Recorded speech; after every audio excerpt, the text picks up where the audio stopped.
Lucienne, what happened? You were gone for a whole day. The teachers wouldn't tell me where you were. Margaret, please calm down. I can't breathe. Oh my, silly Emmy. Margaret released Lucienne from her tight embrace, her eyes filled with genuine concern. Lucienne, although slightly annoyed by the suffocating hug, couldn't help but appreciate Margaret's genuine worry. The other two girls in the room moved closer as they were quite curious as to where their friend had wandered off to. Lucy, are you okay? What happened? A girl with large gray ears resembling those of a wolf asked. She wore the school uniform, similar to Lucienne and the others, with a cutout for her large bushy gray tail. In addition to these features and longer nails, she also had characteristic yellow eyes, common among many wolven species. I'm fine, Otta. Nothing happened. Well, something had to happen. You were gone for so long. Was it that vile Viola again? Asked the third girl. Her features were more common compared to the wolven girl. She had long straw-colored braided hair, freckles scattered across her face, and big circular glasses that enlarged her brown rises slightly. The two girls continued asking the same questions that Margaret had, prompting a reaction from her this time around. Hey, Atasuna, Marlene, calm yourselves. Lucienne will speak when she wants to. Lucienne sighed, trying to calm her friends down.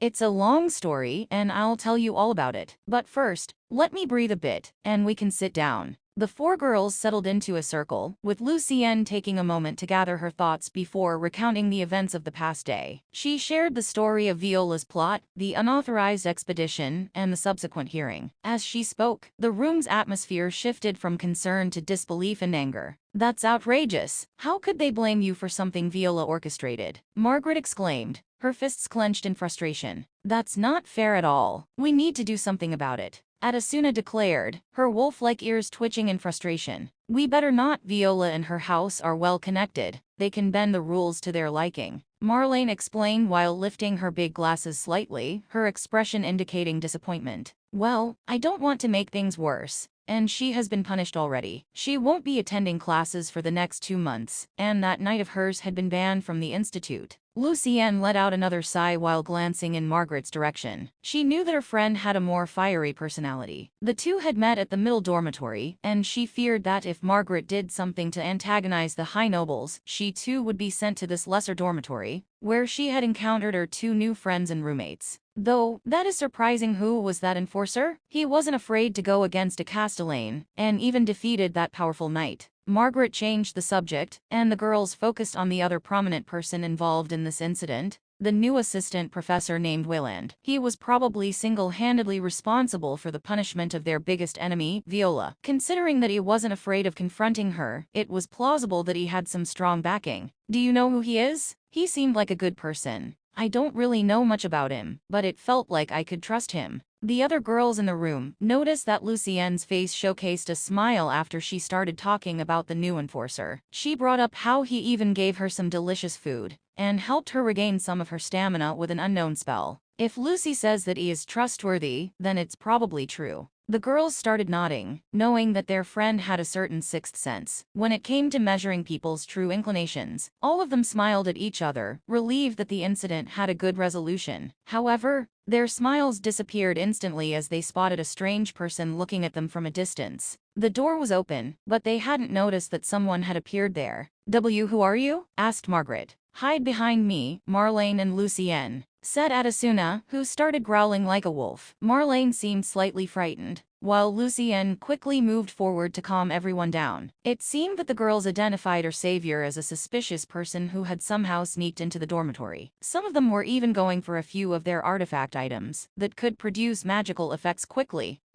Assistant Professor Wayland, what brings you here? A man stood there, clearly taken aback by the sudden defensive reactions of the girls. It seemed that standing like a statue in the doorway was not the correct approach. While he processed the situation, Lucienne luckily jumped in front of her friends to defuse the situation. After the name Wayland was mentioned, the expressions that previously showed fear and apprehension turned to curiosity. So this is? Margaret asked while looking over the strange man. He was quite tall and wearing a peculiar suit of armor under the enforcement department robe, making him appear like a powerful knight ready for war at any moment. Soon, from within the scary appearance, A magically altered voice that sounded quite imposing resounded. My apologies for startling you. I'm a new assistant professor. I won't take much of your time. Lady Lucienne, I wish for you to have this. Ah yes? Was there something more? Lucienne seemed startled but also curious about the thing that Assistant Professor Wayland wanted to give her. The other three girls remained silent, recognizing the presence of someone impactful. This was the man who had gone against Viola Castellane and defeated her powerful bodyguard in single combat. Their eyes soon bulged as a strange magical occurrence took place before them. The armor he was wearing under the robe started glowing for a moment. Then, soon after, a strange bulge appeared in the middle of his chest, moving up towards his shoulder and traveling down his arm. Out of the robe sleeve emerged a mechanical spider that caused everyone, besides Lucienne, to jump back in fright. Ack, eek, what is that thing? My apologies for startling you. The man replied, looking at the girls who had run all the way towards the dorm room wall. The metallic spider that he was holding crawled onto the palm of his hand, and for some reason, their friend Lucienne approached it without a care in the world. Is this the same one? Yes, it needed some repairs, but it's the same golem that helped you at the training ground. The moment the man specified that this mechanical creature was a golem,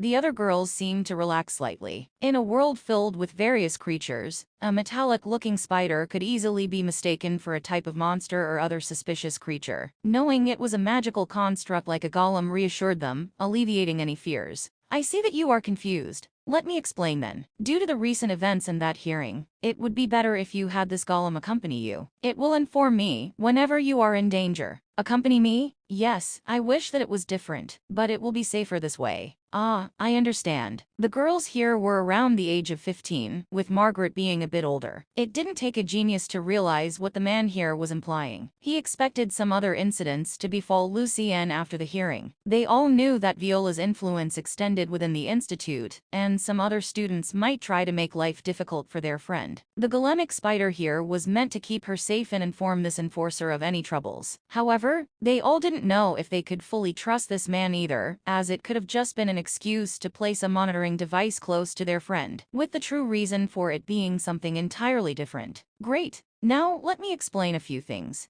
Do you know what a mana pattern is or signature? Lucienne was startled by the question that sounded like a surprise lecture. Before she could reply by herself, her friend Margaret moved in closer to take a look at the spider golem that was sitting in the man's hand. A mana signature is a pattern of mana unique to each person. Yes, that is correct. Margaret smiled at Lucienne, who pouted slightly as she wasn't given enough time to respond to the question. This golem will record your mana signature, so that it can view it as its master. Thereafter you'll be able to give it simple voice commands as to any other golem. Oh. As the explanation continued, the other two girls started approaching while listening intently. Soon, all four of them were in front of the imposing man, looking at the chubby spider in his hand, that now appeared a lot cuter than before. It didn't have the scary eyes of an insect, as they were replaced by a golemic eye orb. It also didn't have any sharp teeth or claws. Instead, the body was just oval-shaped with spider legs protruding from it. Soon the golem was placed down on the ground and even started speaking. A new operator has been established as Lucienne Arden. Unlocking features to new operator. Oh my, it sounds like a proper lady. Is this golem a she? The voice that the small spider produced was very ladylike, and it sounded like an older woman. I don't think golems work like that. Marlene tipped her oversized glasses while responding to Margaret. Everyone in the room was intrigued by the arachnid spider, and continued to look at it,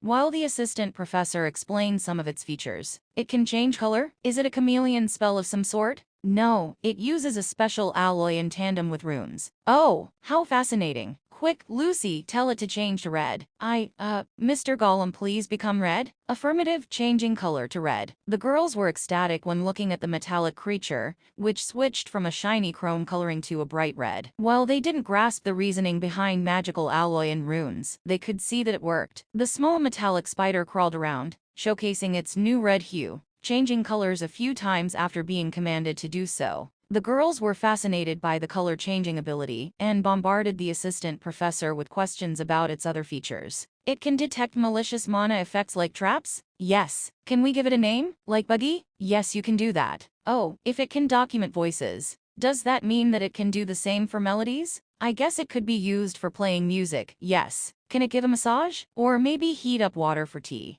I could probably heat up the water, but it can't give you a massage, and please don't ask it to do it. It seemed that the teacher was bewildered by some of the questions coming his way. It even looked as if he was contemplating whether it was worth implementing some of the features into the spider golem. After a few minutes of questioning and the spider crawling around the dorm room, he finally wished to end it. I have set up a basic communication system between the golem and me. If you ever find yourself in trouble or need assistance, just give it a simple command like call Wayland or call Assistant Professor Wayland, and it will relay the message to me. For now, you can just keep it in one of the closets, and while going through the institute, it will follow you around. Lucienne smiled, expressing gratitude for the thoughtful gift. The other girls echoed her sentiments, their initial apprehension replaced by a sense of security. Wayland nodded, and after being satisfied with their positive response, prepared to take his leave. I'll be on my way now. If you need anything or encounter any issues, don't hesitate to use the golem or see me at the runic department. The runic department, not the enforcement department? The girls inquired as it seemed that this man was an enforcer. Yes, I mainly belong to the runic department. If you don't find me there, please contact Professor Arian instead. Take care, Lady Lucienne, and the rest of you as well. With a courteous nod, the assistant professor exited the room, leaving the girls in a mix of excitement and curiosity about their new magical companion. As the door closed behind him, the girls were finally able to explode in excitement. That took a lot longer than I expected. Roland felt more tired after having to talk to these teenage girls than having to fight against any of the knight commanders he encountered. Finally, he had given his sister the smaller spider golem to keep her safe. The idea was simple. It would follow her around, as news of him using mechanical spiders was already spreading. Even if the other students wanted to suck up to Viola, they would think twice about it. After seeing the golem following her around, he expected it to be enough of a deterrent. As he stepped out into the hallway, he couldn't shake off the feeling of awkwardness that lingered from his encounter with the girls. Conversations with people of their age were somewhat of a mystery to him, and he wondered if it was a skill he needed to develop in this new world. Guess I'll figure it out sooner or later. While walking down the corridor, he pondered the recent events. The hearing had concluded with a relatively lenient punishment for Viola Castellane, leaving her suspended for just 2 months. Although Roland expected some consequences, he couldn't shake off the feeling that it was just the calm before the storm. I should probably contact Robert. I won't be able to protect her here forever. He did not want to spend more than a month here, but with his sister's fate hanging over his head, it would be hard to leave. Roland didn't fool himself into believing that Viola, filled with venom, would just let it be. After those 2 months were over, it could be possible for the bullying to continue and get even worse. Then there were other situations where he couldn't always be there. The Institute hosted expeditions into proper dungeons and outside to other parts of the kingdom. Outside these walls, it would be really hard to do anything, meaning that he would need to find a way to protect his sister when he wasn't there, either through some connections, Robert, or perhaps more golems. How am I supposed to focus on my research like this? I should probably go to Thorn and hear him out. Maybe he'll have something reassuring to say about this incident. There weren't many people that he trusted in this institute besides Arian, but Thorn was a close second. He had shown himself to have integrity and would probably help Lucienne out. That is, if there was enough incriminating evidence for him to make a move. For that to work, he would need to push for one of his inventions to be spread throughout the institute en masse. While leaving the dorm, he noticed that people were giving him strange looks, and this continued into the institute. He could hear them whisper about the recent incident, and it was apparent that the news had already spread throughout the entire campus. To no surprise, he was getting mixed reactions depending on the status of the student.